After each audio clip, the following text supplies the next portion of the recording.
of the lives. virus, of SARS-CoV-2, are causing and the the piece was, COVID-19 infection. not in the best Kids of have been shape. And so I thought, relatively oh boy, they're going to spared tell from me many about things. that. Now, That's going to be a you are problem right. when We have I take had it in, and more the children collections have this people are like, but it's multi-system not all in the inflammatory best. syndrome, but that has And been I rare. just thought, no, Children this piece have needs to died, be so it's here. been And less. without any It's been idea about when I 200. would ever see Any it on the death of floor a of the child museum, I took is it in. heart-wrenching. And it But it is a isn't to the wonderful level that we've piece. seen with Greg Gerhardt is the donor, and influenza in Greg, the sense of how it can be and we've how told short his it can story be. several Obviously, times, over but time, he since this has marched gone on for in many of longer, the those numbers. So ACT UP while it demonstrations seems in the to city not and impact carried much that coffin, and it's directly, very light, so it's indirectly, Foam that's why core, it's yeah. foam core, great right? consequence to children. But it is We have just seen a much really, greater really amounts of significant behavioral piece. health That same year, concerns. If we you look took in at a pride ED flag, visits in piece of a children pride related flag that I to also behavioral thought I would health, never those see, are and up Stephen 30% witnessed that piece go up in in the 12 to 2014 on the 17-year-old floor of age the groups. museum We when know we things did our like eating 250 disorders are exhibit. increased. If you talk to our The museum has adolescent come a medicine long way, colleagues, and I we have a thank lot of Dr. teenagers Levine that are and struggling the staff mightily. because they have I been think able to the lack of our help social us get to this support, point. such as school for Stephen, many, is there any has artifact been really that's been gathered concerning. up to this point And that I think stands it's out to been really you as hard just feeling as we've seen significant or this, having a good story? because of all the Oh, concerns sure. and, to think Working in about the whole collaboration with school the museum, one community. of the And obviously one we shut piece down schools in early particular, because of Rodney that, Wilson, the who influenza concern. But as was we've a seen teacher, more and or more, schools as an have appeared safer educator and in safer, the region. But back in especially the with the 90s, more he data was that's come out. a So teacher in I think Melville, and overall,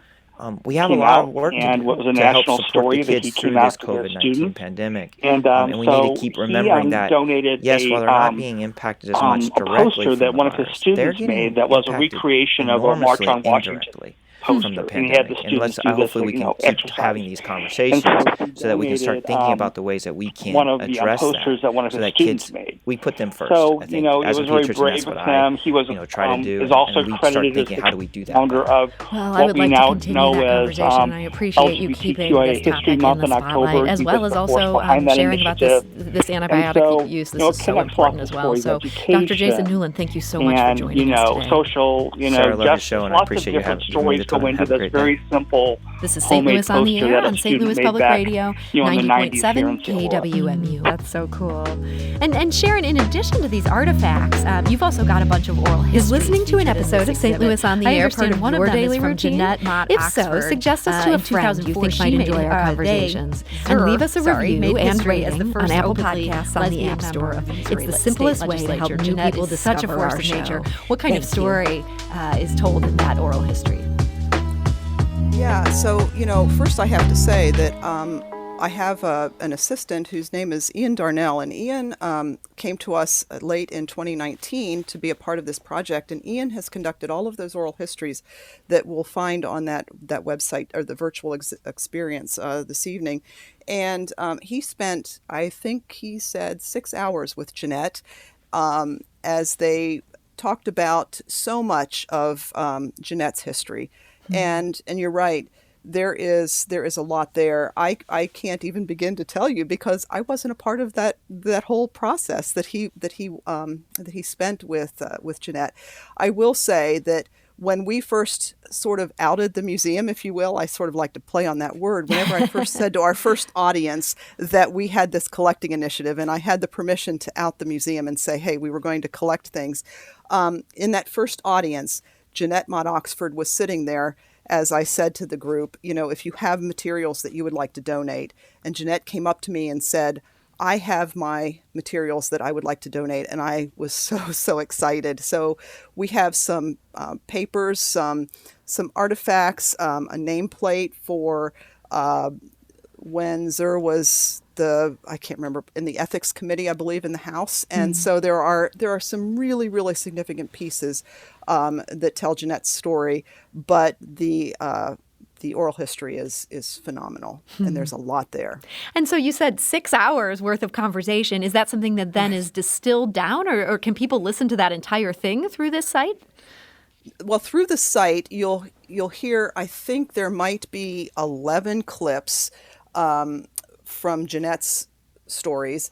And so then there are 3 other oral histories where there are similar numbers of clips. The whole 6 hours will not be heard at this point, but at some point later down the road somewhere, we will be able to link those to the larger work. Yeah. Mm-hmm. Well, Stephen, in our final minutes here, we talked about how this virtual exhibit is sort of a call to action that's gathering more for this bigger exhibit that's going to open in 2024. So when we talk about untold stories, are there any bits of local history that you know is out there, but you still haven't been able to document yet, and this is on your must-get list? Yes, of course, we, think about this all the time in terms of stories that are either lost or untold. And so, especially in the African American community, we know it was an oral history tradition. There may not be artifacts, but I have a lot of friends in the community who have told me that they have elders in the community that we're talking to and trying to hopefully build trust and comfort, so they would be maybe interested in telling stories that we know that have not been told. Especially in the trans community, we know there are lots of stories that have not been told.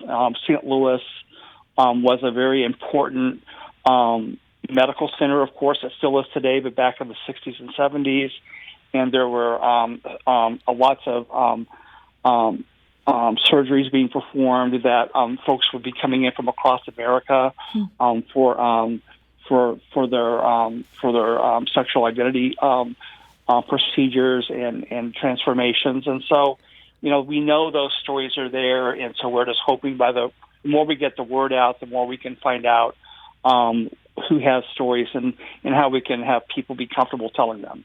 Well, I hope if anyone is listening and they have a story that fits the bill for what Stephen is looking for, I hope you will reach out and get this recorded for history. I also hope people will check out this exhibit tonight. Sharon, when will this go live and where can people find it? Yeah, so we have a launch event this evening that is completely full, as Zoom is. Normally we would just say, oh, well, come along. But after that, you can just go to the website and you'll be able to find it somehow on that site. And I think that we'll be able to put that up pretty easily. If you just go to mohistory.org, you'll be able to find it. It is called Gateway to Pride, so you'll just be able to find it through that. And the link will be right there, and then you can enter it and just really play in it. And we really do want to hear people. There's lots of opportunities where we'll say, share your story with us, and we really do mean that. Like we want feedback. We want opportunities to understand more of what you want to see, or what people want to see, what we might have missed, what they think we might have done that they need to correct. We might make mistakes. I guess we will at some point. Well, I hope people will check that all out. That, again, is at mohistory.org. It will be live tonight. And Sharon Smith, Curator of Civic and Personal Identity at the Missouri Historical Society, thank you for joining us today. Thank you so much, Sarah. And Stephen Brawley, founder of the St. Louis LGBT History Project. Thank you. Thank you, Sarah. This is St. Louis on the Air on St. Louis Public Radio, 90.7 KWMU.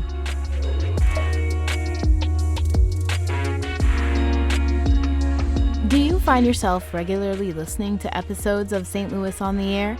Suggest us to a friend you think might enjoy our conversations, and leave us a review and rating on Apple Podcasts on the App Store.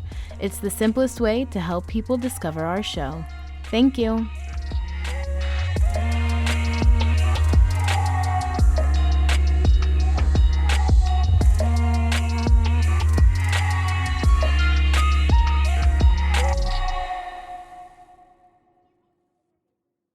Support comes from the Missouri Forest Products Association, honoring Arbor Day on April 26th, with an ongoing commitment to sustainable stewardship and conservation of Missouri's forests.